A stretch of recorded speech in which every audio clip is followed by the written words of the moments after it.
하나님 감사합니다. 주님께서 도와주시고 축복해 주셔서 또 이 밤에 나와서 또 기도를 했습니다. 우리 기도가 하나님의 저축이 되게 하시고 우리 기도가 지금 이루어지게 하시고 우리 기도가 역사하는 줄로 믿습니다. 하나님의 세상은 어둡고 아버지 하나님이여 정말 이것이 언제까지 갈지 모르지만 우리가 기도함으로 내 안에 생명 되신 그리스도가 나에게 기쁨을 주시고 길을 열어주셔서 어둠 속에서도 헤매지 않고 바른 길을 갈 수 있도록 도와주시옵소서. 오늘도 하나님 어려운 사람의 이름을 부르며 또 힘든 일을 가지고 나와서 경제적인 부분을 놓고 기도하며 아픈 부분을 놓고 기도하고 정말 나의 기도 제목을 놓고 기도할 때 오늘 이루어지게 도와주시옵소서. 찬양할 때 기도할 때 말씀을 들을 때 확신을 가지고 이루어지는 시간 되게 도와주시옵소서. 주의 성령이 오늘 각 사람에게 각자에게 임할 줄 믿사옵고 예수님의 이름으로 기도합니다. 아멘. 옆 사람하고 인사하겠습니다. 하나님이 사랑하십니다. 하나님이 집사님을 사랑합니다. 본사님을 사랑합니다. 사모님을 사랑합니다. 우리 목사님을 사랑하십니다. 네, 오늘은 치유 축복이라는 제목을 가지고 말씀을 드리겠습니다. 경향신문 보도에 따르면 노인 10명 중 9명은 몸이 아프다고 합니다. 기대 수명은 83세이지만 건강 수명은 65세에 그친다고 합니다. 노인의 73%가 만성질환 2개 이상을 갖고 있으며 노인의 51%는 3개 이상의 질병을 갖고 있다고 합니다. 여성이 남성보다 만성질환에 취약하다고 합니다. 노인 약 80%가 월평균 3회 정도 병원을 방문하며 연간 의료비가 2020년에는 500만 원이 들었는데 2023년에는 760만 원이 들어간다는 보고가 나와 있습니다. 노인이 되면 아픈 곳이 많아진다는 것입니다. 어떤 성도는 80세까지 전혀 병원 한번 가지 않았는데 딱 80세가 넘어서부터 아픈 곳이 많아서 너무 아쉬워했다고 합니다. 질병은 예방이 중요합니다. 일단 병이 들었다면 치유받아야 합니다. 병원 가기 전에 기도해야 합니다. 약을 먹기 전에 기도해야 합니다. 왜냐하면 하나님의 도우심이 있을 때 병원도 약도 효과가 있기 때문인 것입니다. 오늘 마가복음 5장에서 예수님이 고쳐준 3명의 사람이 등장합니다. 첫 번째 사람은 군대 귀신 들린 사람이고요. 읽지는 않았지만 두 번째 사람은 12혈루증으로 고통받는 여인이고 세 번째 사람은 회당장 야이로의 딸입니다. 오늘은 예수님이 오늘 그녀를 고쳐주시기 전에 12년 동안 혈루증으로 고생한 한 여인을 만나보려고 합니다. 모든 사람에게는요 다 문제가 있습니다. 문제는 우리에게만 영향을 미치는 것이 아니라 우리가 접촉하는 모든 사람에게 영향을 미친다는 것입니다. 이 여성에게는 끊임없는 출혈은 가장 어렵고 고통스러운 문제가 되었고 이 질병이 온통 그녀의 삶을 지배하게 됐습니다. 어쩌면 우리는 이 여성의 입장에 설 수가 있습니다. 그녀가 겪었던 모든 문제는 우리가 겪는 문제와 같기 때문인 것입니다. 여러분 12회를 혈루증으로 하는 고통받는 여인을 생각해 보시오. 그녀는 첫째로 신체적 문제가 있었습니다. 25절에 그렇게 말합니다. 군중 속의 한 여자가 12년 동안 끊임없이 출혈을 겪으며 고통받고 있다고 25절에 말합니다. 출혈의 원인은 언급되지 않았습니다. 그녀는 12년 동안 고통을 받았다는 것입니다. 그녀의 몸은 그녀가 이런 피를 재생산하는 데 간신히 대처할 수가 있었습니다. 그녀는 아마도 항상 약하고 피곤하며 빈혈을 느꼈을 것입니다.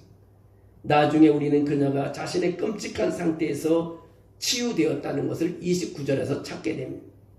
이것은 그녀의 몸의 상태와 관련된 어떤 종류의 신체적 불편함과 고통이 있었음을 나타냅니다. 또 이 여인은 재정적인 문제가 있었습니다. 26절에 그녀가 수년에 걸쳐 의사들에게 의료비를 지불하는데 모든 것을 다 허비해버렸습니다. 오늘 우리가 만약 그녀의 상태를 설명한다면 그녀의 신용카드를 모두 다 써버리고 저축 계좌가 비어있고 그게 가지고 고가구를 팔고 친구와 가족에게 돈을 빌렸다고 말할 수 있겠습니다. 마가는 그녀가 가진 모든 것을 허비했다고 오늘 말하고 있습니다. 그녀는 돈이 남지 않았습니다. 그녀는 팔 수 있는 것이 아무것도 없었습니다. 그녀에게 남은 것이 아무것도 없었습니다. 이 때문에 그녀의 삶은 재정적으로 파탄이 났습니다. 몸이 아프니까 재정도 파탄이 나는 것입니다. 희망이 없는 여인입니다. 세 번째, 그녀에게는 관계적인 또 문제가 있었습니다. 오늘 25절에 그 여자가 끊임없는 출혈로 고생했다고 말합니다. 예수님의 시대에는 많은 종교적 규칙이 있었습니다. 예수님은 그 모든 것을 바꾸기 위해 오셨지만 이 여자가 출혈했기 때문에 레위기 15장에 따르면 그녀는 부정하다고 선언되는 것입니다. 여자는 출혈이 멈춘 후 7일을 기다려야 희생제사를 드릴 수가 있었습니다. 10년 이상 그녀는 성전이나 회당 예배에 참여할 수가 없었습니다. 또한 그녀는 부정하다고 여겼기 때문에 사람들, 친구, 가족과 함께 있는 것을 제한했습니다. 사회적으로 그녀는 나병 환자처럼 조금 나은 처지긴 하지만 그래도 사람들과 함께 어울리지 못했습니다. 네 번째 문제는 영적인 문제가 이 여인에게 있었습니다. 사람들은 그녀와 같은 사람들을 하나님의 저주받은 사람이라고 여겼습니다. 사람들은 그녀가 삶에 어떤 죄 때문에 병들었다고 생각을 했습니다. 그들은 질병이나 불행으로 고통받는 사람들은 어떤 죄를 지은 것이고 하나님이 그들을 벌하고 있다는 관점을 가지고 있었습니다. 욥이 모든 재앙을 겪었을 때 그런 친구들이 이런 믿음에 부딪혔습니다. 요한복음 9장에서 예수님의 제자들은 예수님께 눈먼 사람에게 대해서 물었습니다. 그들은 예수님께 제자들이 물어 이르되 라삐여 이 사람이 맹인으로 난 것이 누구의 죄인가입니까? 자기입니까? 그 부모입니까? 라고 물었습니다. 그러나 그것은 하나님의 영광을 위해서 그렇게 듣다고 성경은 말합니다. 다섯째로 그녀에게 더 이상 희망이 없다는 것을 오늘 본문을 통해서 알 수 있습니다. 26절의 끝에서 그녀가 나아지지 않았다고 했습니다. 그녀는 더 나빠졌습니다. 출혈이 더 심했고 통증도 더 심했고 일요일에 그녀는 점점점 약해지고 피곤해졌습니다. 그것은 아주 나빠졌다는 것입니다. 그녀는 하나님께 자신을 고쳐달라고 기도도 했었습니다. 어쩌면 다른 사람들에게 자신을 위해 기도해달라고 부탁했을지도 모릅니다. 그러나 치유는 일어나지 않았습니다. 그녀는 의사를 찾아가서 가진 모든 것을 다 얘기했지만 의사도 치료해주지 못했습니다. 무진 고생만 했습니다. 이제는 치유의 시간이 왔습니다. 이런 여인에게, 그 고통받는 여에게 치유의 시간이 왔다는 것입니다. 그녀의 마음이 준비되었습니다. 마침 예수님께서 앞에 계셨습니다. 그녀에게 치유와 회복이 일어나려고 하고 있었습니다. 그녀의 삶은 이제 완전히 바뀌어지게 되는 것입니다. 이 여인의 치유에서 우리에게 건강 주시는 주님을 오늘 발견하려고 합니다. 치유를 위해서 누구가 필요하나? 예수님이 필요하다는 것입니다. 여러분, 치유를 위해서는 꼭 예수님이 필요합니다. 이 여인에게 우리가 배우는 첫 번째 교훈은 병자들에게는 예수님이 필요하다는 것입니다. 무덤 주변을 방황하던 귀신 들린 사람, 해당장 야이로의 그의 딸, 그리고 오랫동안 질병으로 고생하는 이 여인처럼 우리는 모두 예수님이 필요한 상태에 있습니다. 마가복음 25절, 오늘 보면 25절에 군중 속에 한 여인이 끊임없이 출혈하며 12해 동안 고통을 겪었다고 말합니다. 26절에 소개하는 것처럼 그녀는 많은 의사를 찾아갔으나 고치지 못했다고 했습니다. 그동안 많은 의료비를 사용했으나 고치지 못했다고 했습니다. 어쩌면 그녀는 자신의 병을 고치기 위해 가진 모든 것을 썼지만 그녀는 조금도 나아지지 않았습니다. 사실 그녀는 더 악화됐습니다. 근데 예수님을 만나자 단번에 해결됐다는 것입니다. 이처럼 우리들 인생 모두는요, 예수님이 꼭 필요한 것입니다. 특히 노년을 보내는 성도들에게, 많은 노인성 질환으로 고통받는 성도들에게는 만병의 의사이신 주님, 예수님이 절대적으로 필요한 것입니다. 오늘 주님을 만나십시오. 그분께서 고통을 말씀드리고 해결을 받기 바랍니다. 그분에게 여러분의 아픔을 말씀드리십시오. 그리고 해결받는 마음이 되기를 원합니다. 치유의 주님이 나를 능히 고쳐주실 줄로 믿습니다. 치유를 위하여 예수님을 꼭 믿어야 됩니다. 두 번째 우리에게 주는 교훈은 예수님을 믿어야 한다는 것입니다.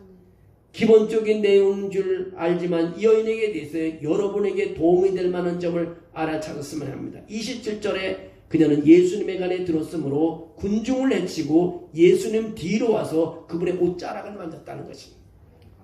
여러분, 힘든 사람이 힘든데도 주님을 안 찾아오는 사람 많습니다. 이 여인은 이제 예수님을 찾아 마지막 희망 예수님에게 예수님 옷자락을 만지는 것을 보게 됩니다. 28절에 이는 내가 그의 옷에만 손을 대어도 구원을 받으리라고 생각함이로라. 여러분, 예수님께만 곤치라고 생각이 됐으면 그렇게 생각대로 치료될 줄로 믿습니다. 그녀는 속으로 주님의 옷자락만 만져도 나을 것이라는 것을 믿었습니다. 여러분, 이런 믿음이 참 필요한 것입니다. 사람들은 믿음이 없어서 뭘 못하는 거예요. 예수님께 오면 내 믿음을 통해서 곤침받는다는 것을 믿어야 합니다. 믿음이 행동으로 이어질 때 역사가 일어나는 것입니다. 즉시 출혈이 멎었고 그녀는 자신의 끔찍한 상태에서 나았다는 것을 몸으로 느낄 수가 있었습니다. 교회를 다니면서요, 하나님이 계신 것을 알고 하나님이 나의 피로를 채워주시는 것을 알면서도 치유에 대해서 의심하는 성도들이 있습니다. 주님은요, 믿는 자를 고치시고 낫게 해주는 줄로 믿습니다. 마가복음 9장 23절에 유명한 말이 있습니다. 예수님께서 이르시되 할 수 있거든이 무슨 말이냐? 믿는 자에게는 능히 하지 못할 일이 없느니라. 여러분, 믿는 자에게는 모든 것을 다 이루어온다는 것입니다. 치유를 위하여 또 복음을 들어야 됩니다. 예수님이 필요한 사람은 예수를 믿고 치유를 위해서 복음을 들어야 합니다. 세 번째 교훈은 복음을 듣는 것입니다. 오늘 마가는 그녀는 예수의 간에 들었으므로 군중을 해치고 예수 뒤로 와서 그의 옷자락을 만졌습니다. 예수에 대해서 안 사람은 예수님께 오는 것입니다. 예수의 말을 듣는 사람은 예수에 오는 것입니다. 그녀는 이미 예수님의 간에 들었습니다. 예수는 그녀에게 생소한 사람이 아니었습니다. 그때쯤 예수는 이미 수백 명 아니 수천 명의 사람을 고쳐주셨습니다. 그녀가 예수의 간에 듣는 동안 이 여인의 마음과 생각 속에 중요한 일이 일어나고 있습니다. 그는 자신이 믿는 것을 믿기 시작했던 것입니다. 여러분, 성경에 예수님이 많은 병자를 고쳐줬다는 내용이 많이 나옵니다. 그래도 사람들은 믿지 않는 사람이 있습니다. 믿는 자가 곤침받는 줄로 믿습니다. 로마서 10장 10절에 그렇게 말합니다. 그러므로 믿음은 들음에서 나며 들음은 그리스도의 말씀으로 말미암음이라고 말하고 있습니다. 예수께서 여인이 사는 마을에 오실 무렵 그녀는 이미 예수의 도움을 청할 만큼 충분한 믿음을 가지고 있었던 것입니다. 여러분, 또 하나는 치유를 위해 병고침을 소망해야 되는 것입니다. 여러분, 소망하는 게 참 중요합니다. 하나님이 고쳐줄 것을 소망하는 게 중요합니다. 네 번째 중요한 교훈입니다. 예수님의 치유를 경험하려면 먼저 마음속으로 치유를 소망해야 됩니다. 아이가 없는 가정은 아이를 위해서 소망하며 기다려야 되는 것입니다. 하나님이 나 같은 사람 애 주겠어? 이러면 얘가 안 와. 하나님께서 나 같은 사람 무슨 돈을 주겠어? 그건 돈이 안 와. 사업하면서 특별히 하나님이 나에게 돈을 주실 것이고 그것을 하나님이 쓰겠다는 소망이 있어야 됩니다. 보통 우리는 듣는 것에서 소망하는 곳으로 가기 때문인 것입니다. 마가복음 28절에 이렇게 말합니다. 이는 내가 그의 옷에만 손을 대어도 구원을 받으리라고 생각함일로라고 말하고 있습니다. 그녀는 정확히 무슨 일이 일어날지 몰랐지만 예수님께 가서 그의 옷자락만 만져도 본인이 나을 것이라는 소망이 있었던 것입니다. 우리는 여기에 대해 질문이 있습니다. 왜 그녀는 예수님의 옷을 만지면 어떻게든 예수의 치유 능력에 접근할 수 있을 것이라고 생각했을까요? 이 아이디어는 어디서 나왔을까요? 정확히는 알 수 없지만 몇 가지 암시할 수 있습니다.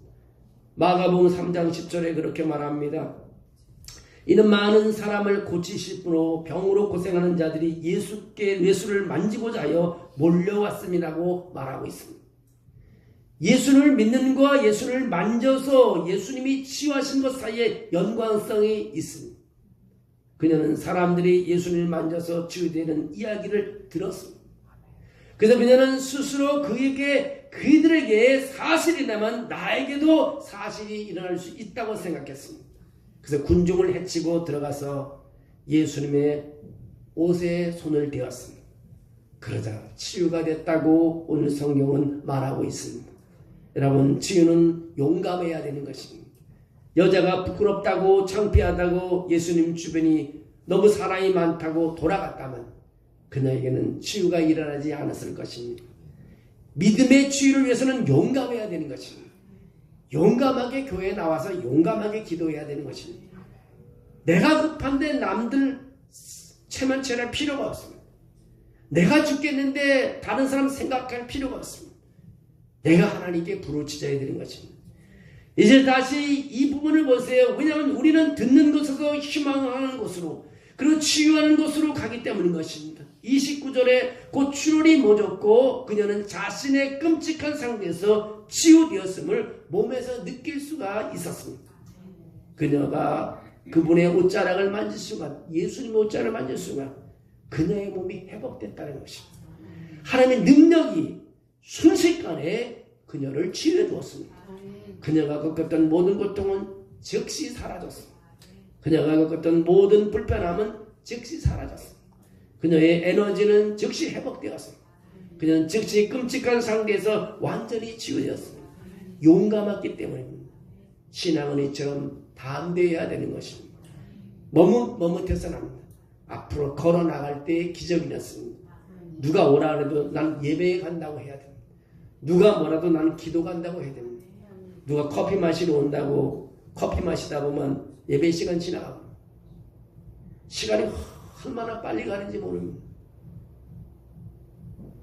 저를 얘기하면 새벽에 왔다 여기서 뭔가 좀 성경을 보고 좀 뭐 준비하다 보면 금방 9시가 돼요. 집에서 밥 먹고 또 와서 뭐 하다 보면 또 금방. 어떤 수요일 날은 열심히 와서 또 뭐 오자마자 또 전도지 가지고 나갔다 하더라면 금방 또 하루가 다 가고. 오늘 새벽에 또 어떤 필리핀 사람이 전화 와서 1시간 동안 그 사람을 얘기하다가 통화하다가 그냥 보내고 시간이 가고 나가. 여러분, 시간이 금방 가버려요. 치유받았다면 또 간증해야 합니다. 여인에게 배우는 중요한 교훈이 이것입니다. 이것은 우리를 여인에게서 배우는 세 번째 교훈인 것입니다. 여러분, 30절에서 예수님은 치유의 능력이 자신에게 나간 것을 즉시 깨달고 군중 속에 돌아가서서 누가 내 옷에 손을 대었느냐고 물으셨습니다. 제자들은 예수님께 무리가 에워싸 미는 것을 보시고 누가 내게 손을 댔냐고 물으시니까 말합니다. 그러나 예수님은 누가 그런 일을 했는지 보려고 계속 둘러보셨습니다. 예수님은 이 일을 행한 여자를 보셨습니다. 그때 여자는 더 이상 숨을 수가 없었습니다. 부끄러웠지만 주님 앞에 나와 고백합니다. 여자가 자기의 이루어진 일을 알고 두려워하며 떨며 와서 그 앞에 엎드려 모든 사실을 여쭈니 모든 사실을 말한다는 말입니다. 바로 간증했다는 것입니다. 치유받은 사람들은요, 그 믿음의 치유를 다른 사람들에게 간증할 수 있는 담대함이 있어야 됩니다. 예수님은 누가 내 옷에 손을 대었냐고 물으셨습니다. 그의 질문은 그분이 몰라서 하는 말이 아닙니다. 예수님은 누가 자신의 옷을 만졌는가를 알고 있었습니다. 그의 질문은 익명을 간절히 원하는 한 여인에게 다가가는 예수님의 방법입니다. 그것은 예수님께서 아담과 하와에게 금지한 나무 열매를 먹은 후에 아담아 너는 어디 있느냐고 물으셨습니다. 그와 비슷한 것입니다. 하나님은 다 알고 있어요. 아담이 어디 있냐. 그러나 아담이 너 어디 있느냐고 묻습니다. 그런데 예수님은 그녀와 개인적인 관계를 맺고 싶어 하십니다. 그는 그녀에게 육체적인 치유 이상을 주고 싶었습니다. 영적 치유, 영원한 치유를 주고 싶어서 예수님께 그 여인에게 다가가는 것입니다. 그래서 물으신 것입니다. 여인은 육체의 치유뿐만 아니라 이제는 영혼의 치유, 영생을 허락받는 치유의 기적이 있었습니다. 지난 여름에 전도간증 집회였을 때 그 집사님 한 분이 시편 118편 17절 말씀을 할 때 마음이 전율이 오더라고요. 내가 죽지 않고 살아서 여호와의 행사를 선포하리라. 벌써 죽어야 할 사람인데 이 말씀을 붙잡고 전도하러 다니는 그 전도 간증자를 보면서 야, 하나님께서 붙잡아 주시는구나. 내가 죽지 않고 살아서 여호와의 행사를 선포하리라는 시편 118편 17절 말씀을 붙잡고 그 말씀을 전하는 모습을 보고 살아계신 말씀이 저를 붙잡아 주는 거예요. 여러분, 이 밤도 12회를 하는 혈루증 여인이 예수님을 만나서 치유하듯이 여러분 주님을 만나고 여러분의 병을 치료받고 또 여러분이 기도함으로 자녀들이 부모님이 형제와 자매가 치유받는 밤이 되기를 주의 이름으로 축원합니다. 여러분 간절히 기도하시고 주님께 매달릴 때 주님께서는 우리의 음성을 들으시니 우리가 소리치고 주 앞에 눈물을 흘릴 때 주님은 눈물 흘리는 방울을 보고 계십니다. 이번에 우는 사람의 기도를 들어주십니다.